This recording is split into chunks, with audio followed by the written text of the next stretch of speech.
താലി eternal wedding collections by Chungath jewellery. ഇതെല്ലാം എന്റെ കല്യാണത്തിന് വാങ്ങിയതാ. വാവ്, ഇതെവിടുന്നാ? MV Chacko golden diamonds Angamaly. Kerala കത്തോലിക്ക കരിസ്മാറ്റിക് നവീകരണം സുവർണ ജൂബിലിയോട് അനുബന്ധിച്ച് നെയ്യാറ്റിൻകരയിൽ നിന്നും ആരംഭിച്ച വചന സന്ദേശയാത്രയ്ക്ക് കാനൂർ ഫൊറോന ദേവാലയത്തിൽ സ്വീകരണം നൽകി. വികാരി father Joy Kannampuzha, sub zone animator father Jose Valiyakadavil എന്നിവർ സ്വീകരണം നൽകി. ഫാദർ ജോൺസൺ തൗണയിൽ നേതൃത്വം നൽകുന്ന 2026 ഫെബ്രുവരി 1 നെയ്യാറ്റിൻകര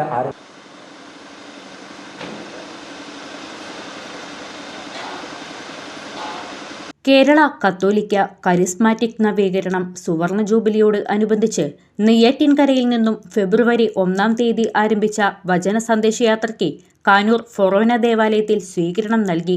വികാരി father Joy Kannampuzha, sub zone animator father Jose Valiyakadavil എന്നിവർ സ്വീകരണം നൽകി.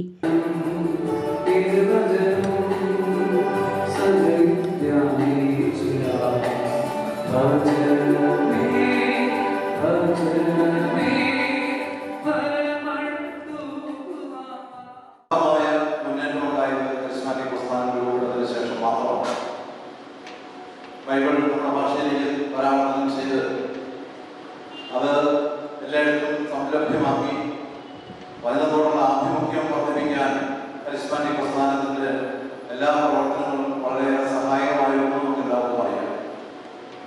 വചനം വായിച്ച് പഠിക്കേണ്ടതിൻ്റെ ആവശ്യകത നമുക്ക് എല്ലാവർക്കും ബോധ്യമാണ്. കർത്താവ്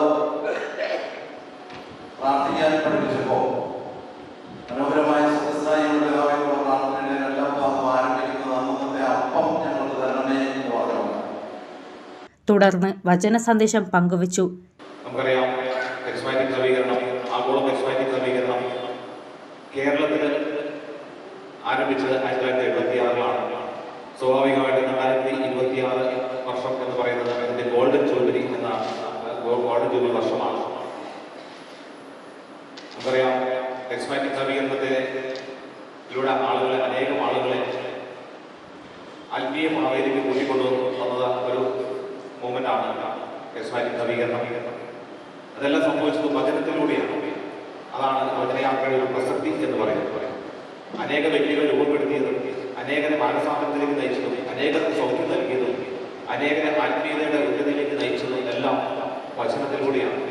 വെറും കാഴ്ചക്കാരായി മടങ്ങുന്ന മനുഷ്യരാവാതിരിക്കുക, കർത്താവിന്റെ മാത്രം വിരുന്നുകാരായി കർത്താവ് വെച്ചു കൊടുക്കുന്നത് മാത്രം ഭക്ഷിച്ച് തൃപ്തിപ്പെടുന്ന മനുഷ്യരാവാതെ കർത്താവിനെ നിന്റെ വിരുന്നുകാരനാക്കാനായി നിനക്കൊരു ജീവിതത്തിൽ ഒരു ആഗ്രഹം ഉണ്ടാവുക. പക്ഷെ അത് എളുപ്പമുള്ള കാര്യമല്ല. കർത്താവിനെ വിരുന്നുകാരനാക്കുക എന്ന് പറയുന്നത് എളുപ്പമുള്ള കാര്യമൊന്നുമില്ല. സഖ്യവൂസ് കർത്താവിനെ കൂട്ടി അവന്റെ വീട്ടിലേക്ക് പോകുമ്പോൾ സഖ്യവൂസ് ഒരിക്കലും ആഗ്രഹിക്കാത്തതും പ്രതീക്ഷിക്കാത്തതുമായ പല കാര്യങ്ങളും സംഭവിച്ചു. കർത്താവിന്റെ ഊട്ടുമേശയിൽ ഇരുത്തുമ്പോൾ കർത്താവിന് ഇണങ്ങിയ മനുഷ്യനായി മാറുക കൂടി വേണം. കർത്താവിന്റെ ഊട്ടുമേശയിൽ ഒരാൾ ഇരുത്തുമ്പോൾ കർത്താവിന് ഇണങ്ങിയ മനുഷ്യനായി മാറും. ഊട്ടുമേശയിൽ കർത്താവിനോടുകൂടെ വിരുന്നിലിരുന്ന മനുഷ്യൻ ആ ഊട്ടുമേശയിൽ നിന്ന് എഴുന്നേൽക്കുന്നത് പുതുസൃഷ്ടിയായിട്ടാണ്. KCSE കോർഡിനേറ്റർ ഫാദർ ജോൺസൺ തൗണ്ടയിൽ ആരാധനയും വചനവന്ദനവും നടത്തി. Kanoor sub zone coordinator Andrew Kolarickal, secretary Siji Greens, treasurer KV Wilson എന്നിവർ നേതൃത്വം നൽകി. തുടർന്ന് സ്നേഹവിരുന്നും ഒരുക്കി.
Thank you.